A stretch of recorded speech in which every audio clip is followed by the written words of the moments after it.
Bismillahirrahmanirrahim. Assalamualaikum warahmatullahi wabarakatuh. Alhamdulillahilladzi anzalal Qur'an hudan linnasi wa bayyinatin minal huda wal furqan. Asyhadu an la ilaha illallah wa asyhadu anna Muhammadan abduhu wa rasuluh. Allahumma shalli ala Muhammad wa alihi wa sahbihi ajmain, amma ba'd. Hadirin jamaah salat subuh yang mudah-mudahan senantiasa dirahmati oleh Allah, senantiasa kita menjadikan puji syukur kehadirat Allah Subhanahu wa taala. Subuh pagi hari ini kita masih tetap dalam keadaan sehat walafiat. Kita berharap dan berdoa mudah-mudahan kita semuanya senantiasa mendapatkan ridha dari Allah Subhanahu wa taala. Hadirin, melanjutkan tentang berinteraksi dengan ayat Al-Qur'an. Pagi hari ini adalah pertemuan ke-8 tentang materi berinteraksi dengan ayat Al-Quran. Dan pagi hari ini saya ingin mengambil topik hidayah, melanjutkan Senin yang lalu. Hadirin, Allah berfirman dalam Al-Quran surah Yunus ayat 99 dan 100. Banyak sekali ayat tentang hidayah. Pada pagi hari ini saya ingin mengambil ayat surah Yunus ayat 99 sampai dengan 100.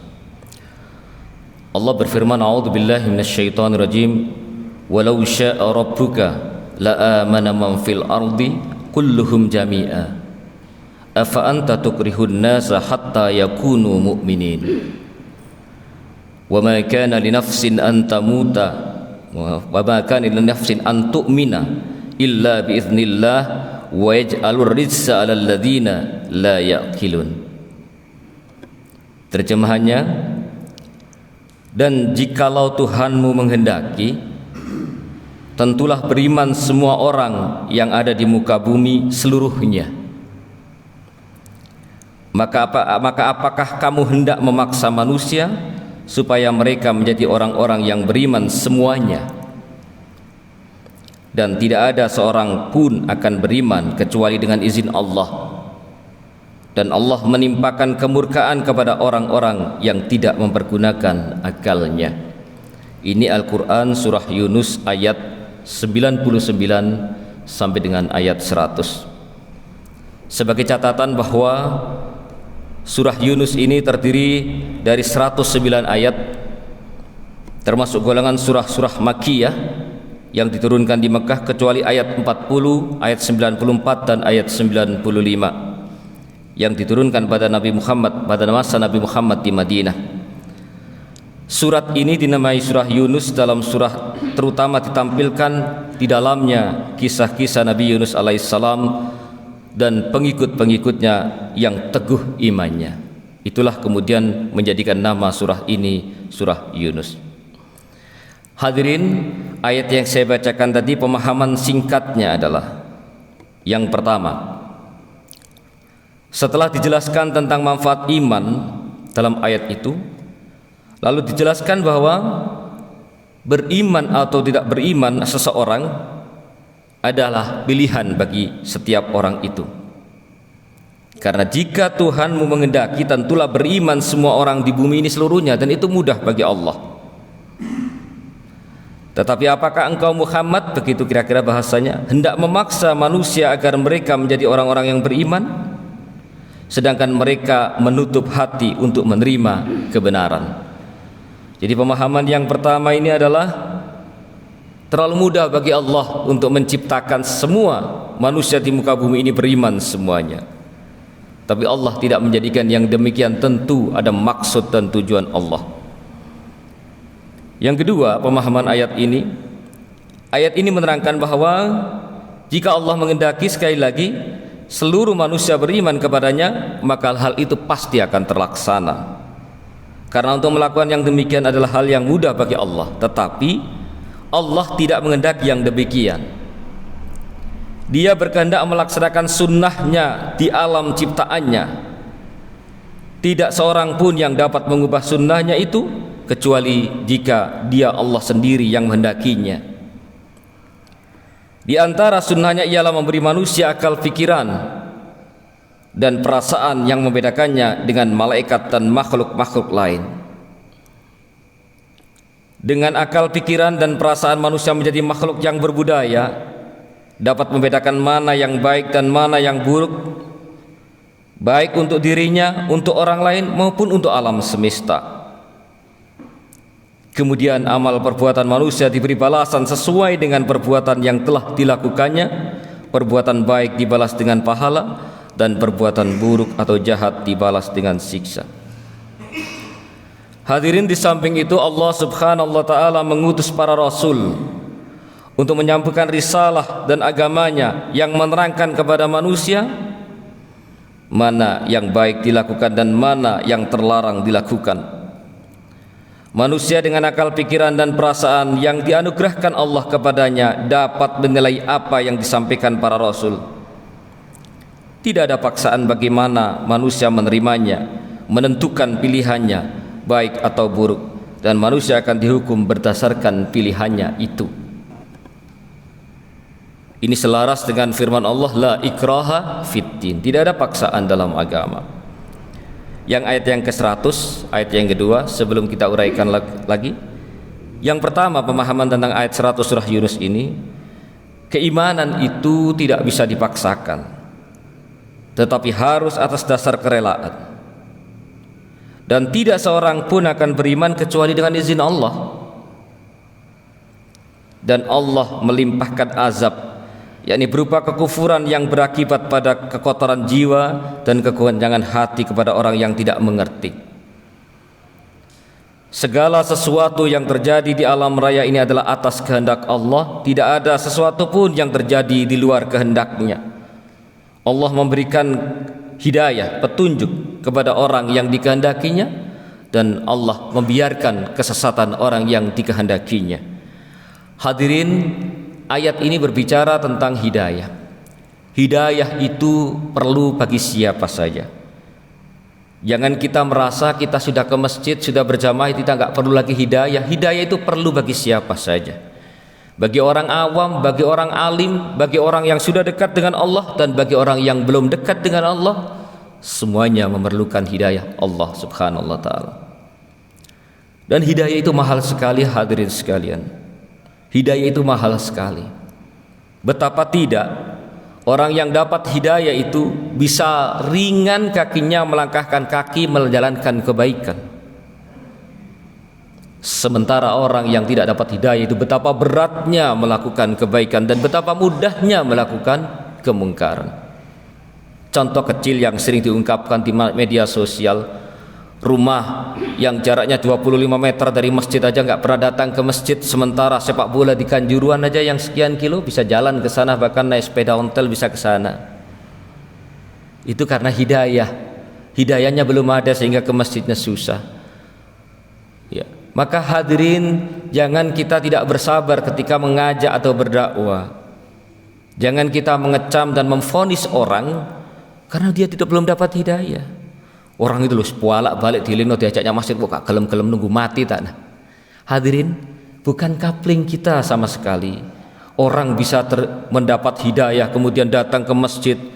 Di masjid ini bisa berlama-lama, suka ke masjid dan sebagainya, itu bukan coupling kita. Coupling kita adalah mengajak mereka menjalankan kebenaran, mengajak mereka ke jalan Allah.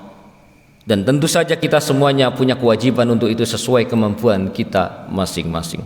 Itu bagi orang yang beriman. Bagi orang non-muslim, hadirin sekalian, hidayah itu nyata. Orang yang dapat hidayah dan tidak.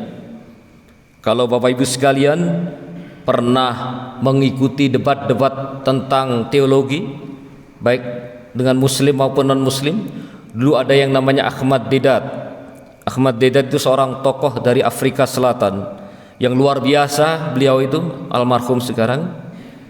Beliau hafal Al-Quran, hafal kitab-kitab yang lain, agama lain. Dan setiap debat dengan pemuka-pemuka agama lain, tidak ada yang bisa mengalahkan beliau. Tapi apa kata para pemuka agama lain?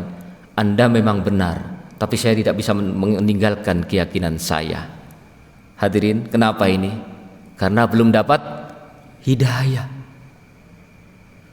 Sekarang ada yang namanya Dr. Zakir Naik, yang kita tahu di YouTube sudah kelihatan betapa dia berdebat dengan ahli-ahli agama lain. banyak sekali, hampir dari seluruh dunia, dan mereka rata-rata kalah argumentasi dengan Al-Quran, argumentasi dengan hadis, kalah. Ada yang masuk Islam, tapi tidak sedikit yang mengatakan Anda memang benar, tapi saya tidak bisa meninggalkan keyakinan saya. Faktornya apa ya? Macam-macam, faktor ekonomi, faktor macam-macam dan sebagainya. Betapa mahalnya hidayah itu, hadirin sekalian. Betapa mahalnya hidayah itu. Ya. Tetapi kalau kita tidak menggapai hidayah itu juga kayaknya berat kita mendapatkannya. Sekarang banyak sekali jalan untuk menggapai hidayah kalau kita mau. Kita bisa buka HP, buka YouTube, ada kajian-kajian orang-orang yang kita anggap punya ilmu yang cukup. Ada Ustadz Adi Hidayat di sana dan yang lain-lain yang bagus-bagus. Dari sana kita ada gerakan, upaya untuk mendapatkan hidayah. Tapi kalau kita nggak pernah mendengarkan yang demikian itu, biasanya, mohon maaf, jangan sampai kita dapat hidayah karena terpaksa. Apa maksud saya hidayah karena terpaksa? Sudah berapa menit ini? Betapa banyak orang yang dapat hidayah karena terpaksa. Begitu sudah sakit, sudah ambruk, ke masjid terus, doa terus. Itu kan hidayah terpaksa. Kenapa terpaksa? Karena sudah ambruk, sudah bangkrut. Betapa banyak orang ketika jatuh kemudian ingat Allah, mendapatkan doa terus, saya mau ke masjid terus dan sebagainya, misalnya, karena sudah bangkrut. Jangan sampai kita dapat hidayah karena dipaksa atau terpaksa dengan keadaan. Saya tidak tahu hidayah seperti itu diterima oleh Allah, Allahu a'lam, itu urusannya Allah. Tetapi marilah kita yang masih sehat, insya Allah badan kita masih sehat, mungkin ekonomi kita walaupun nggak kaya juga masih cukuplah untuk menghidupi diri dan keluarga. Ya, barangkali masih ada juga yang punya jabatan, barangkali masih ada juga yang punya pengaruh. Mari kita gunakan itu semuanya untuk menggapai hidayah Allah. Hadirin, sebelum saya akhiri, saya ingin cerita sedikit, mudah-mudahan menjadi inspirasi bagi kita.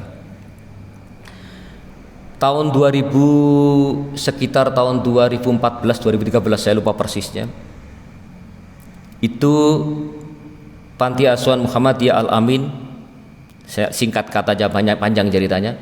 Ada seseorang ingin membangun masjid di Panti Asuhan Muhammadiyah Al-Amin Pepanjen. Tetapi orang bangun masjid ini mengatakan, saya mau bangun masjid di situ, sudah ada tanahnya panti, tapi saya mau sendirian, tidak ada orang lain. Saya akan biayai sendirian. Itu orang Kalimantan, Pak, orang Banjarmasin. Orangnya perempuan. Kami juga belum kenal orang itu. Ceritanya kenapa orang ini mau membangun masjid di situ? Orang ini pengusaha catering di Banjarmasin. Dia punya temannya ini juga pengusaha, perempuan juga, sudah divonis kanker rahim stadium berapa gitu, yang mau operasi, dan operasinya itu kurang dari 50% peluang keberhasilannya, kurang dari 50% menurut dokter. Ketika mau operasi, si perempuan ini datang, ya dok, saya mohon waktu, saya mau ke Jawa sebentar. Aslinya orang Jawa Barat kayaknya ini. Beliau pulang ke Jawa Barat sana, datang ke sebuah pesantren membangun masjid. Ya dia merasa, kalau saya nggak ada panjang umur, biarlah paling tidak saya punya celengan, begitu kira-kira. Di pondok pesantren itu dia bangun masjid sendirian. Orangnya cukup lumayan ekonominya. Bangun masjid sendirian, kemudian dia pulang. Beberapa saat kemudian pulang ke Kalimantan, dok, saya sudah siap untuk dioperasi. Wallahu a'lam. Kuasa Allah, ketika dicek lagi sudah tidak ada penyakitnya itu. Allah Maha tahu segalanya. Tapi ini jangan ditiru, nanti sedekah nanti hilang, tidak begitu. Allah tentu hak Allah untuk melakukan itu semuanya. Nah, temannya yang catering ini, temannya orang ini wah, dia sadar, iya ya, masa saya mau bersedekah aja nunggu saya sakit. Mumpung saya masih sehat, mumpung saya masih kebetulan ekonomi juga lumayan, akhirnya dia berpikir untuk membangun masjid. Dia bingung juga karena kurang interaksi dengan masyarakat. Saya mau membangun masjid di mana? Akhirnya kontak dengan temannya yang di Malang. Temannya yang di Malang, kok ingat panti kita waktu itu masih aulanya masih bambu, belum punya aula. Ingat di panti, dibangun Pak masjid. dia bangun. Pertama komunikasi kita dengan beliau, baik, insya Allah siap Bu, gitu. Kita akan bangun masjid. Tolong dihitung rapnya berapa, rencana anggaran biaya. Dihitung dengan pengurus dan sebagainya, anggarannya itu sekitar 350 juta. Waduh, dia bilang gitu. Saya menyiapkan 250 juta. Ya sudah, tidak apa-apa. Saya akan tanggung. Terus 1 minggu setelah itu sudah ditransfer 200 juta. Nggak kelabakan bagaimana, panitia ini belum siap macam-macam.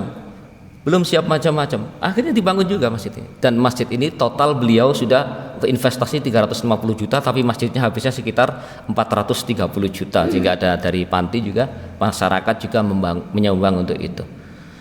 Cerita saya ini adalah orang ini menggapai hidayah sebelum dia terpaksa mendapatkan hidayah. Jadi mari kita Bapak Ibu yang masih kebetulan sehat, masih kebetulan punya rizki, barangkali punya jabatan dan sebagainya, mari kita menggapai hidayah itu. Jangan tunggu kita bangkrut baru doa terus kepada Allah, sholat malam terus. Jangan sampai kita sudah nggak punya kemampuan apa-apa, sudah loyo badan terus. Ya kita akan mengalami itu semuanya, akan mengalami loyo, akan mengalami tua, semua kita akan mengalami seperti itu.